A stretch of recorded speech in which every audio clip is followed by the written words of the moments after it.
mujaahiidnimadii ay ku ololeeyeen 2017 waxa waxba kaba jiraan ka dhigtay iyo inaanay waxa weeyaan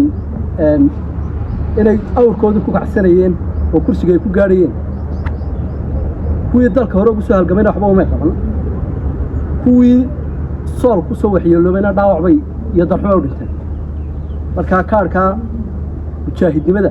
ay xaqdeen 2017 waxa weeyaan wuxuu ku soo ilaaday halka waxa kaloo ay ololaha ku galeen 2017 cunfi kala qaybin iyo qabyaalad bay ku galeen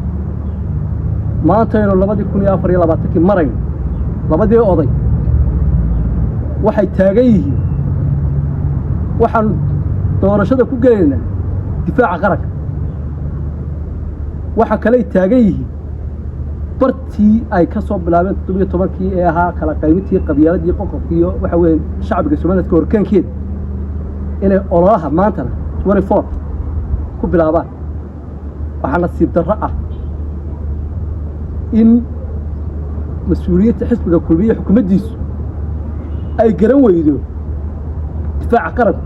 wuxuu yahay waxaynu weydiinaynaa difaaca qaranka waxa uu yaqaan in gobolladii Soomaaliland dhamayska tirnaa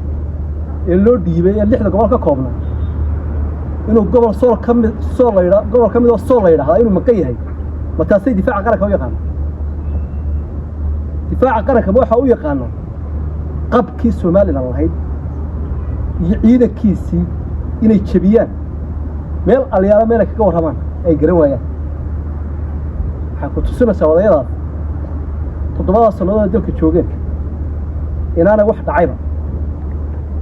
aana ka warqabin hadaba ay taagan yihiin maanta mujaahidiin baan difaaca qaranka lagu daray markay taagan yihiin iyadoo marxaladda dalku ku sugayay dadku loo yahay in 7 sanadood dalka maamulay wixii ka dhacay baan ka warqabin way ku tusinaysaa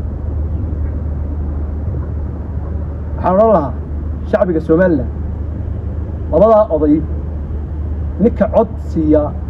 2024 November wuxuu uga soo dheeraynaya cibrigooda waayo waxay u baahanayeen nasta wax cod iyo kaga khasaarooyin labada oday baan la shacbiga Soomaaliland